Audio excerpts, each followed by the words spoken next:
There has been a massive breakthrough in the possible detection of CTE, a form of dementia from repeated head injuries. It comes as former West Coast player Daniel Venables seeks compensation and greater support over his career-ending collision. In 2016, Venables was a first-round AFL draft pick, going on to be the youngest member of the 2018 West Coast Premiership team. The Eagle has landed for the Premiers in 2018. But in 2019, in this split second... Gee, that was an interesting collision, that, I tell you what. His life changed. So bang there and then on the ground. Oh. I had 7 brain bleeds, which isn't good, you know, and I generally had to learn how to do fine motor skills again, coordination again, balance, everything. The trauma from that concussion led the AFL to call time on his career. They've come back that, I can't play footy anymore and that I need to retire. Now the Premiership player is seeking compensation. We consider that Daniel Venables will lose approximately $5.8 million of career earnings from his traumatic brain damage.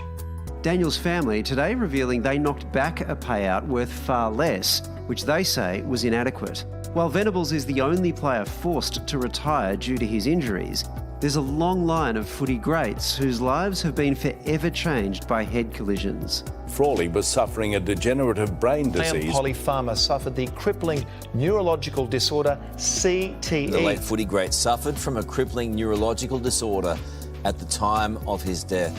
But today, a game-changing announcement. Researchers on the verge of a blood test that will be able to detect chronic traumatic encephalopathy, or CTE. Part of the aim of our work will be, along with international colleagues, to help identify a screening blood test for CTE that can be useful in identifying a player at risk, for example, in contact sport.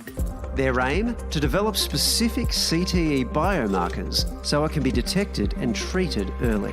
Through blood testing annually, MRI scans and other brain imaging and thinking or cognitive tests, we feel we can get a better understanding about CTE, but also treat it and hopefully cure it one day. It's not unique to the elite levels of the AFL football. This is a community-based problem for kids, for women, suburban footy players. So we've got to reset the whole bar as to what we need to do to protect the guys that play this sport.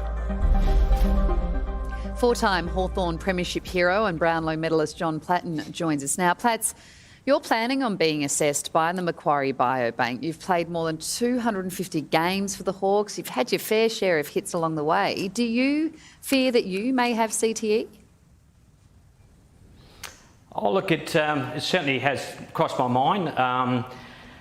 I am feeling some effects, I think. I know it's hard to realise if you have it or not, but that's probably one of the reasons why that we want to try and get into this research as quick as we can, and hopefully that it shows up something that if I have got some small signs of it, at least we can get it cured, within the next 5 years. How close? Hello, Platts. How are you, brother? Nice to see you.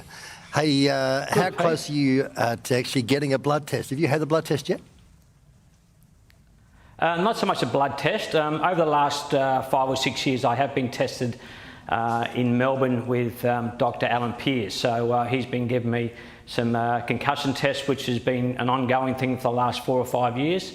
Hasn't been much because of the COVID situation, so I'll hopefully get some more tests done this year, and also the new research now, which Dr. Mobbs has come out with some sort of blood test. So I'll be probably doing that in the near future, just waiting for a phone call to start the procedures. I think we all feel for Daniel Venables, Platts, and he's not the only one who's had to retire as a result of concussion in the AFL, also in the NRL we've seen this. But he's pushing for something quite significant. He wants better compensation after his career ending as a result of concussion, which would seem to hold football accountable, saying that either they haven't done enough or that something else needs to be done. Do you think that's fair? Oh, look, I think that something's got to be done because this is his livelihood, and I think that as a kid growing up, he always wanted to play football, especially in the AFL. He's proven that, #1 pick in, I think, 2016, I think it was, a premiership player.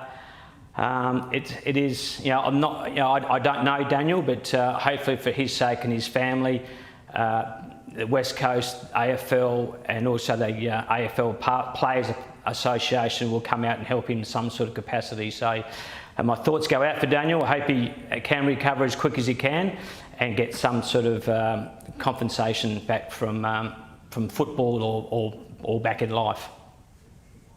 Platts, a lot has changed in how players with concussions are treated. What was it like when you were playing? Oh, it's probably completely different what it is now. Yeah, the AFL have done a fabulous job over the last 6 or 7 years by bringing in the concussion test. Once you do get hit, you do come off the ground for 20 minutes and go through a pretty severe test for 20 minutes. If they feel that you're not capable enough to come back on the ground, they would say no. But back in our day, look, we were still cut a little bit with our doctors, but at the end of the day, all they did was put a finger in front of your eyes and you just follow the finger. They asked you what day it was, where you're at. You sort of told them the right answers, I think, and then somehow you got pushed back on the ground. So certainly things have changed quite a bit now, but it's better now than it was, 20, 30 years ago. Well, all the best with everything, John, and thanks so much for joining us tonight to share your thoughts. We really appreciate it. No worries. Thank you very much.